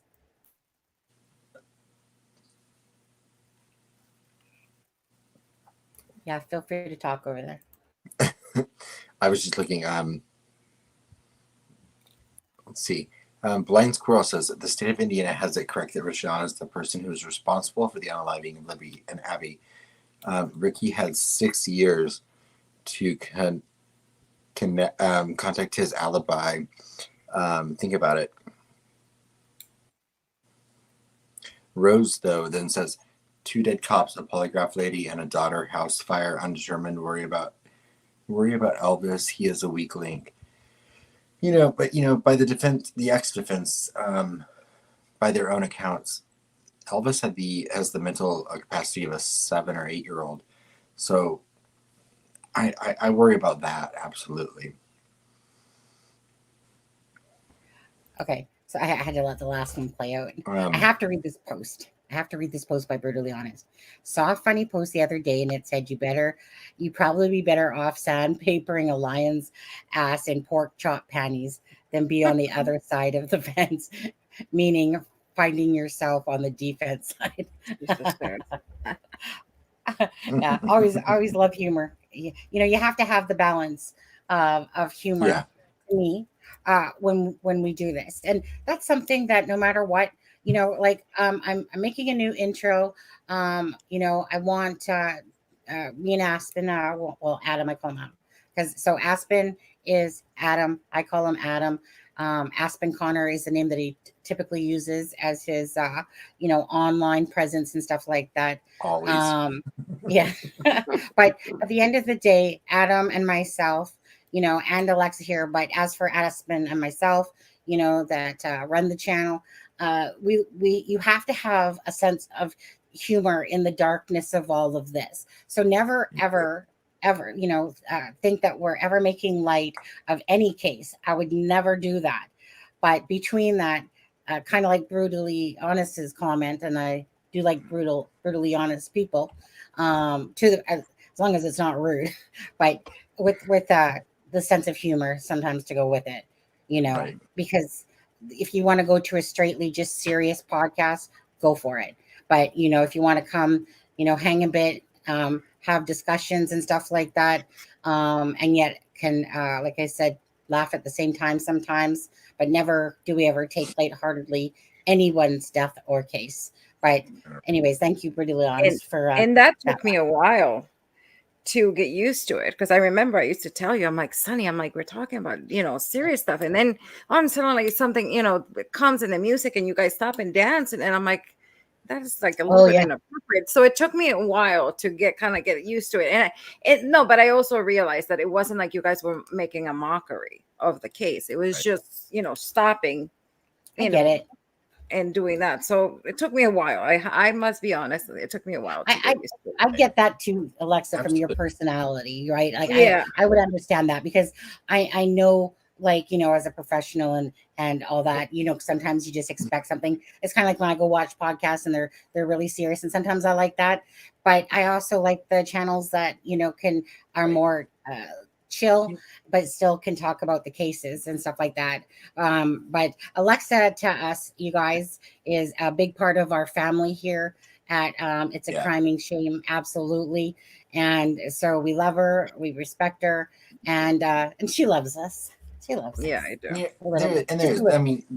there's a giant difference in being comical while talking about such horrific things as the unaliving or the homicide, the double homicide of two girls. But finding humor, during a live chat when it's not referencing the crime or the girls, that's a different story. I think. Yeah. And I think both can exist, because I think when you do discuss such dark topics like homicide, it's okay to, occasionally then have a light moment, as long as it's not in reference or in regard to the victims or the actual crime. So I don't, but I do understand that it can be a delicate thing. And if we were ever across that line, I would feel horrific, and I would feel so sorry. Absolutely. Yeah. But I do see Fig Solves is in the chat, and I want to say real quick. Fig had a great chat last night with the Prosecutors Podcast, Brett and Alice. Good live, Fig. And so if anyone is looking for something to do after they're done watching us tonight, go check that out. I'm sure only like 10,000 people have watched it so far. I'm guilty. I haven't watched it yet, but I am dying to go. I already said I'm going to go watch it after. Yeah, I caught most of it. My favorite part was when Alice said, "Wait, I thought Tom Webster was interviewing us." That's funny. I didn't actually hear that one. I think I remember waking up. She did. I took him like a 2-hour nap, and then I remember waking up going, "Wait a second, isn't Fig on?" And then so I caught most of it, because it was only about an hour long. So I caught most of it. And I do want to say this: that I kind of walked away going, maybe I'm smarter about knowing things than I thought. So okay, fine. I'm stroking my ego on this one because they said a lot of things that I had said. And I was like, oh, so they're releasing some of the things. Like I learned some things, definitely. But, I was saying a lot of things like myself, that I was like, oh, thank you. I'm not a lawyer, but sometimes it's just common sense. Yeah. But I like the whole stricken thing about, and then that came to fruition today when they were talking about that. That's something I would have never have known or thought of about say if they're not considered his attorneys, and then it could be stricken, and Alice and Brett were talking about that, and I was like, oh, okay, there's something new to learn. And just quickly, Travis Williamson Esquire wants to know where the name Aspen came from. Oh, well, it's not my birth name, but it is he knows, yeah. Child, because my real name's Adam. My last name's Spinner. And so someone in elementary school called me Aspen because they said a spinner one time when they were like calling out something in school. And so they were like, oh, Aspen. And so my nickname's been Aspen ever since. And Connor is my mother's maiden name. I thought it was because you were aspiring to be like Sunny. That's what I thought. Well, I'm just going to hold on to that thought still. Yeah. You're going to like our new intro, by the way. Anyways, Fig, nice to have you in here. And again, we've said this multiple times. If you don't know who Alice and Brett are, they're from the Prosecutors Podcast. I think I've said, I think I should get paid for how many times I've said their names today, to be honest with you. Oh, right. And then the Defense Diaries as well. So if you want to hear the angles from the Defense Diaries and the Prosecutors Podcast, two very good channels to go hit up and subscribe to. As well as, I know Mark Lopez as well as a lawyer in Indiana and talks about the Delphi case as well. We have our own lawyer in the house, but we're keeping that on the down low. Whoops. Oops, I got his name right there. You got to be able to laugh and do this in Issue Matters.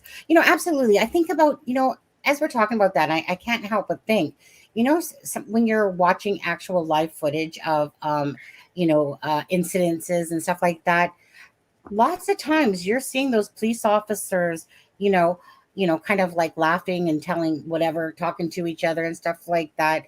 So, like I said, it's not like it's, like you're there and you're serious about your business, but that doesn't mean somebody might not say something, like I said, that, and be so intense about everything. You don't need to be intense about everything. Anyway, we'll get off that topic. And I like what that person did say, though. She said that very intensely. I just but it's true, and that's what I was going to. That I always found that like a little. Like, honestly, I was shocked. I was like, okay, why are you playing music? People are going to take it the wrong. I was afraid that people were going to take it the wrong way. But then I started realizing that also for you guys, I didn't realize how hard this is for you guys. Because I mean, I did this and it's hard to turn it off too. I get it. But I guess for you guys, that's like the little mental break that you get from all this because it's intense, Alexa, I mean, we're not like Alice said last night in Fig Solve's thing about how lawyers are not, the main characters in the story. They're not a part of the story, and, us covering crime, we're not a part of the story. So it's not about us, but, when you talk, I know when I've talked to family members of people that have been the victim of homicide, it's heavy. I'm not a professional. I'm not prepared to have that conversation. I wasn't prepared to sit on the phone with Jerry McClurkin for hours. I haven't been prepared to speak to some of the family members of Libby and Abby, the way I have. But I'm grateful for the opportunity that I've had to do that. And you've done it so well too. I mean, but then when you have to compartmentalize that, it can be difficult. So I think that humor is not necessarily always it's my defense mechanism. Yeah. Like I'm the person that makes a comment at a funeral that isn't appropriate because I'm uncomfortable and I don't know how to process my emotion. So I think Sunny's probably the same way. I think Sunny can probably compartmentalize these things through humor. Yes, absolutely. And when I see someone hurting, I just want to fix it. I just want to try to, in a sense, I'm almost getting teary eyed. I want to try to, that their hearts are breaking, that they're going through some type of sadness. Whenever somebody is that, I always just want to fix it. I just want to hug them. I want to try to, take away the intensity in a sense. I'm always that person that's trying to look at somebody, even if I don't know them, it doesn't matter. I've listened to multiple stories because I've been in hospitality and, like I said, retail all my life. And I feel their pain when they're talking to me. And I just want to, give them that ear of warmth and a lot of people open up to me for that reason, because I literally just care about what they're saying to me. But I just want to try to take off sometimes in my own way of lightening the circumstances going on. And yeah, humor is definitely a way I deal with things, and like I said, I might laugh inappropriately for a second at something, but it's not really me, somebody else maybe seeing it and stuff like that. Never in my life do I take somebody's death or demise or hurt or pain and, from the depth of my heart, is because I care about people. Yeah, I can't stress that enough. It's not to float my own boat. It's just who I am as a person, and humor has always been part of me to go with that as well. Right. Everyone rolls their own way, and I mean, I know that, I don't know if Ginger is still in here or not, but I mean, Ginger is, been a family member of a homicide victim. And, I think she would, agree that, sometimes it is important to find a reason to laugh.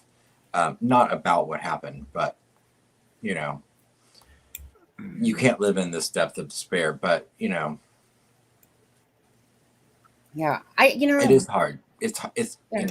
I get it. And I mean, I guess you guys made me a little less stuck up, I guess. Because now I'm like, you know what? music. That's what I said to you, didn't I? Didn't I add Aspen? I'll call you Aspen because Travis likes Aspen. No, just kidding. But didn't I? I was like, I said to, Aspen, and Aspen said back to me, I think we got Alexa to come off her high pony there. And now she's like, that. It was some things that, no, I was just kidding, Alexa. But no. No, but it's true. No, it wasn't like high point. But I mean, I wasn't used to it. That's something that in my thing, we don't make jokes. We don't, everything is solemn. Everything is. Of course not. Yeah. No. And it's hard because we don't have a way of coping with this. And I mean, sometimes I remember the first time I saw a body that was in half. Like one part was here, and it was like shocking. I was like, whoa. And the other one, the second one, the head was missing. And I was like, I did not know how to feel. I remember crying in the bathroom because I was like, oh my God. And I mean, I have seen it because I have gone to the morgue before, but it's something that is hard to see with your own eyes. And then over time, but sometimes you become a little bit desensitized.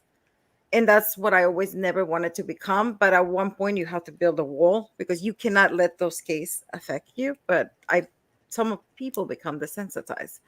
So I understand why the humor and why the little break and that. And it's not a bad thing. Like I understood it's not a bad thing because it's not like you guys are making fun of the subject. You guys are just taking a little mental break. That's what I call it, a little mental break. And, I think people in the medical industry can identify with that a little bit. Because when you deal with like things, like my mother is an MRI technician, and I know like from just things she's told me in the past about hearing knowing these horrible things like medically about people. You have to be able to separate yourself from it a little bit. or else how could you do the job? And I mean, to see the things that you've seen, Alexa, that, I mean, I can only imagine that you have to be able to separate yourself from them emotionally. They always say over and over again too that and not to take away from anybody, but usually the very empaths and stuff like that, and the deepest like kind of caring care in that usually end up being teachers, work in the health professional field. There's always these certain categories that usually the deep empaths fall into for careers, because there's all different personalities, right? It's not like meaning I know that I wear my heart on my sleeve, and I don't mind that. And I know I've talked about personal stuff, and usually I was never a person to talk about my personal stuff, but I like the fact, like today, for instance, I was talking about the Aaron Pennington case. So most people that used to know me I would never usually talk about my personal stuff out loud to like my mom, who didn't know I was being abused for all those years I was with Dion. She was still shocked. Like she would still say it years later. Like, I can't believe that he was doing that to you. And I said, but it's because I didn't tell people. But now, because I have a platform that if I want to, because I know that there's other people going through the same thing, like of abuse. So like the Aaron Pennington case, which is the father that took the life of his wife in bed, and he's still on the loose. But, like I was sharing my experience because I was in a very, that relationship, the father of my son, I was in a marriage for 17 years. But it got to the point where he would literally say that he can't believe I was like, how nice I was. Like, I was the kindest person he ever met. He couldn't believe that people like me existed. That went from that to I was selfish, that I wore a halo on my head. I could do no wrong, when he was angry. And those were his issues and not mine, to the point that I was literally at this one point, I'm standing in the kitchen and his eyes looked blacker than black. And I swear at that second, I thought he was going to go into the garage and get a gun. That's how, that was the first time in my life I can say that I actually feared for it, because I'm not a gun person by no means, but he was a hunter. But just looking at his face, and I'm like, I don't know you anymore. And so here I knew I had to leave that situation in case it did ever get to that point. But unfortunately for Brianne Pennington, she never got to that point. She was going to leave, but Aaron Pennington, who's still on the loose at this moment, which happened to, like I said, about, I don't know, 5 days ago now, maybe a little bit longer, she didn't survive that. So I've opened up and talked to people, because I know there's a lot of people that have anxiety, that have depression and stuff like that. And it's okay to talk about that stuff. So now I share things because I want other people to feel like it's not just them going through depression or anxiety things and stuff like that. We're all humans, and we all have things that right? Life is the roller coaster ride type of thing. I think that Adam and Alexa, that they're literally going, okay, she's going to go on for a while. I'm just going to turn off my camera. No. I just realized what time it was. I was like, I have to get up early in the morning, so I need to go relatively soon, but I don't want to stop you. No, I just always want to let people know that when you come here, like for me, I really care about the genuine hearts, and I really care about our loyal followers and stuff like that. And I really care that, we're coming, what you gonna do? Somebody subscribe. comingshame@gmail.com. Hey, good night, Ivy. Bottom line is talking is healing, in a sense. But I like the fact that, that I never used to tell people things, but now I share, because I know that other people need to feel or have a space to come to. And I always like to think of this space like a home, that you come into it. And if you're kind and caring, then yes, come be part of the family. If you're not, get out, stay away, don't want you here, because that's not what we're about. But I just like it that a lot of people do send things and send emails or say things in here, because they feel that love and warmth from the channel, and that we're just not like, to be caring. It's not about clicks and views, and all that stuff. It's truly about just caring about people. So I just wanted to say that. Right. And so I know Adam's saying he's got to go soon. Go ahead, Adam. Take one to know what your social security number is. Okay. Oh, so it's called a social insurance number. Insurance, yeah. Yeah. Um, Canadian, eh? I have to say, because I've never gotten a compliment from this person, so I just wanted to say really quickly. Think Solve says, Sunny is someone you can laugh with and someone you can cry with.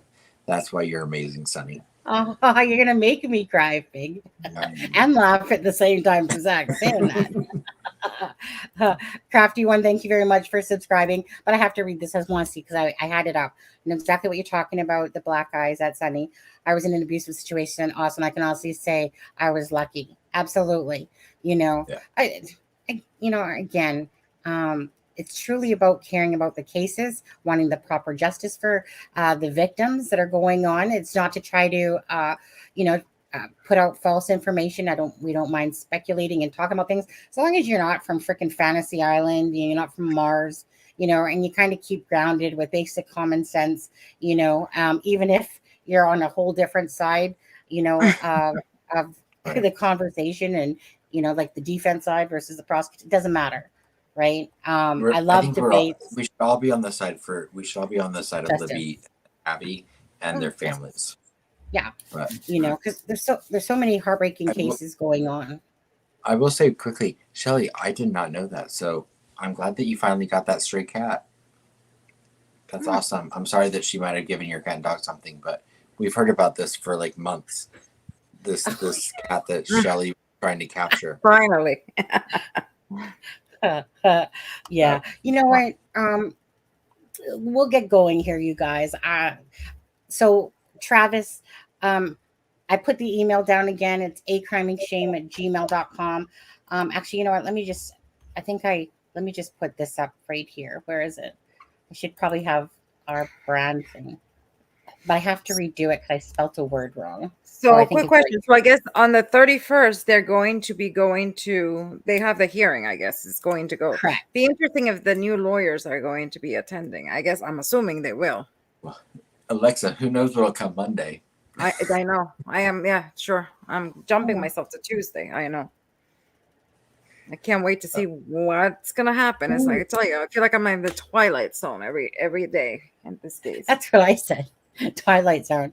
Let me take you to the Twilight. Sadly, when that motion came across my case earlier today, that before I got the paperwork for it, and all it said was motion to reconsider, my first thought was, well, this was probably filed by Richard Allen's new defense attorneys that were like, please reconsider assigning us to this case.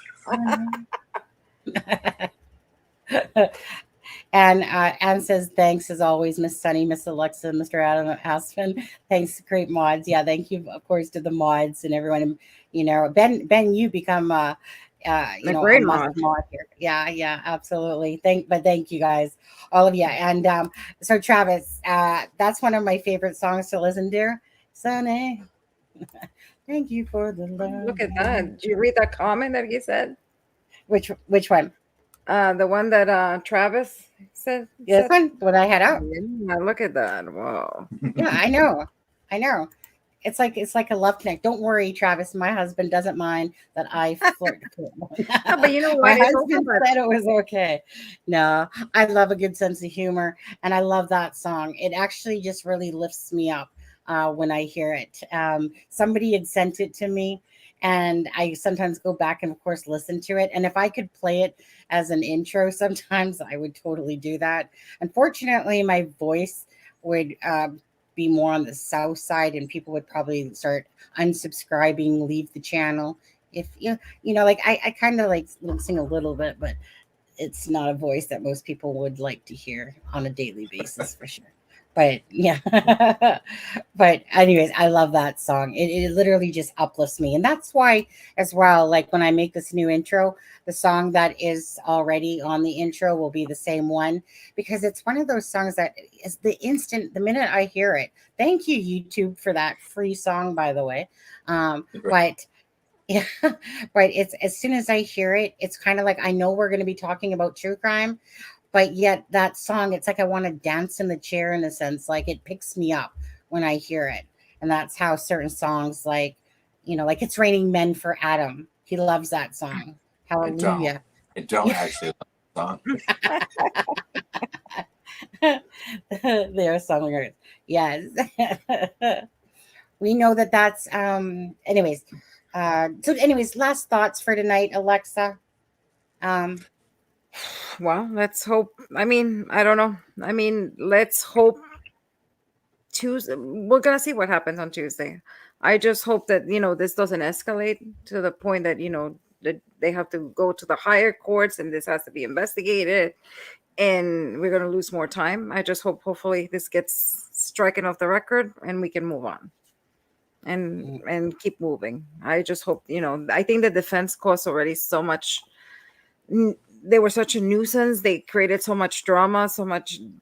They damaged this case so much, and not only this case, but I mean their own client. They haven't done any service to him. So, sorry, Adam, what were you saying? I said in their careers. I didn't mean. Yeah, and exactly, and that's the point that I cannot understand. How can somebody on their way out, like Mr. Baldwin, with the reputation that he had, and Rossi, that still he has a few years.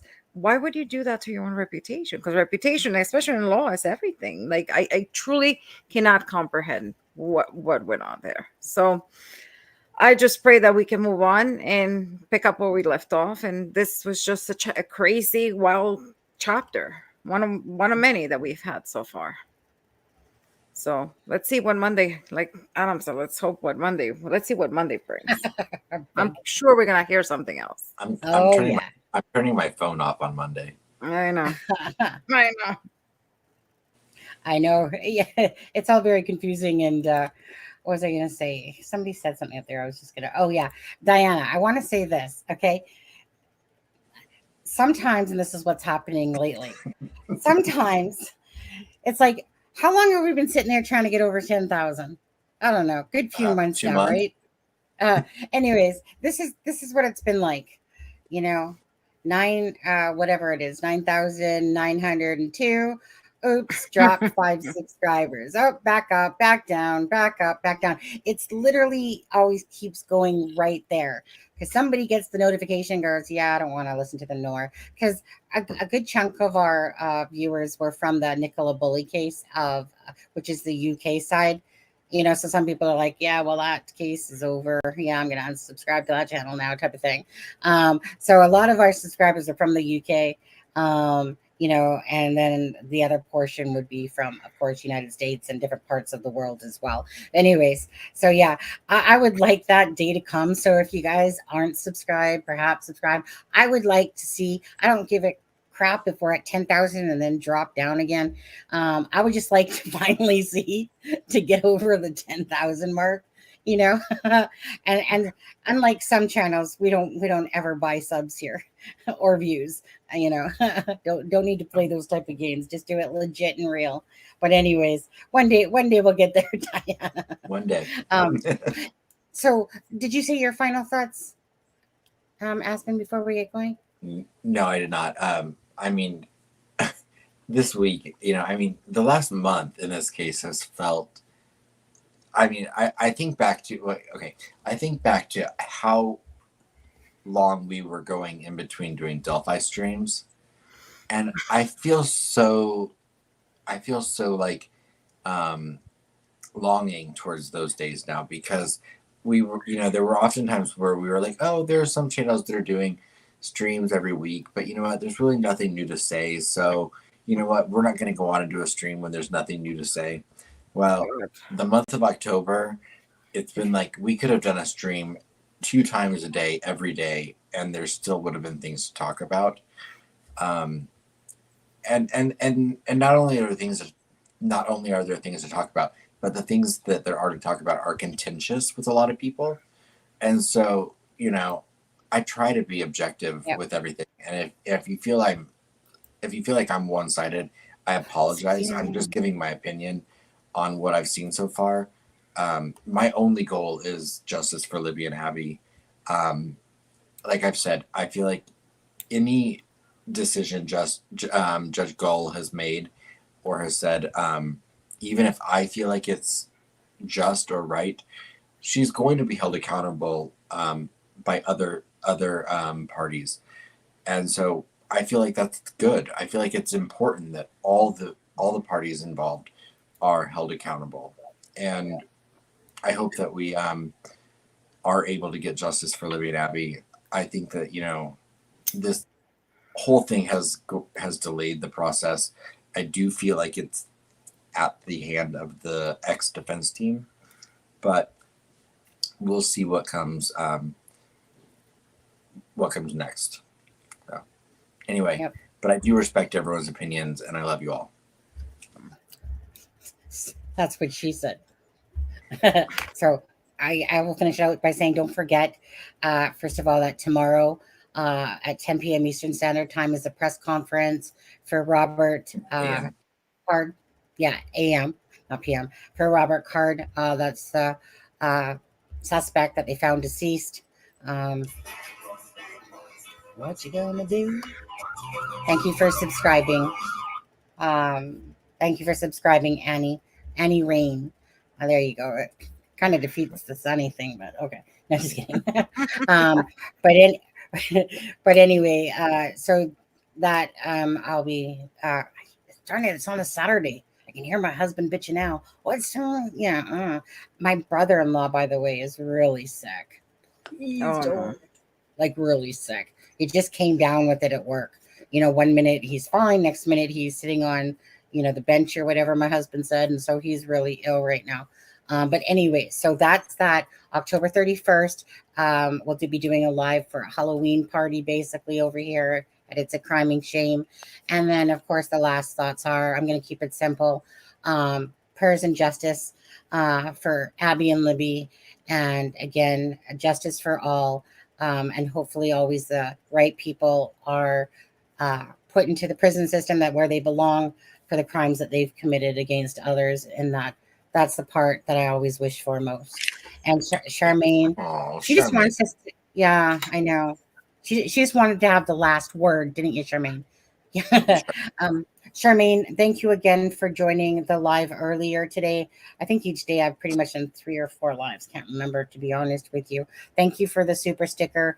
Thank you as well to Natalie. I know that did one. And Alexa, thank you for your gifting those 5 memberships to those ones. So again, I always love the membership things as well, because they give back to the others that, either a free month of membership and stuff like that. So that's always great.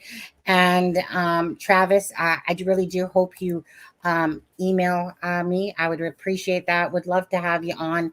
Always definitely enjoy people's opinions and their expertise where we don't know.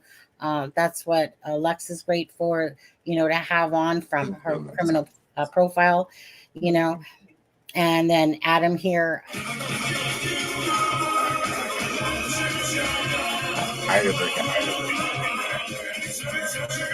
Oh, it's coming. I gotta. $13 Canadian and 99 cents. Thank you. I'm tired of recasting. Do you want me to change it? But Miss Dog Lover said I even made it's so abrasive. It doesn't bring joy in me the way it should when someone does such a kind thing. Really? Does it pick you people up? Does it? Rick Astley? I even made a Rick Astley. Mind you, I do like the drinking song. Every time I'm like, I know. That one's like, I might have to ditch this one, Miss Dog Lover, and pick out a new one. But anyways, you guys, love you guys. Thank you guys so much for joining live. Thank you for all the subscribers. Thank you for anyone that watches this live. It's been a very long day and I just appreciate it. And again, sorry, my thoughts for this. Travis, yeah, please email me. Actually, Travis, there's not even a please. Just do it. He did. He emailed you. Oh, did you? Oh, yeah. Okay. I was going to say, don't make me take off Esquire off your name. But Alexa, anyway. Thank you so much, because your input is so valuable, and we thank you. I appreciate you. And thank you for having me. And Figgy, nice to see you in here. Of course, great live, of course, yesterday. And from now on, I'm going to put the Prosecutors Podcast in the link description and the defense diaries. So I anytime have you want to find everybody them, talks about them. I never seen them. I have to go and watch them because I Yep, hear they're good. only good things about them. They're good. yeah, and hit that like button. Mhm. Yeah, not because you want to, but because you have to. Right, Anne? Anyways, you guys, thank you. Oh, Travis, I'll go look at it in a minute here. We're just going to end the live with a mwah. And thank you guys. Love you guys. And you guys have a great weekend. And we'll see you tomorrow morning if you're going to come watch the live with the update for Robert Card. Okay, guys? So with that being said, have a great night. Have a good night, everybody. Yeah, or morning in some places. Yeah. This is Sunny Justice and Aspen Connor from It's a Crime and Shame, wishing you all a good night.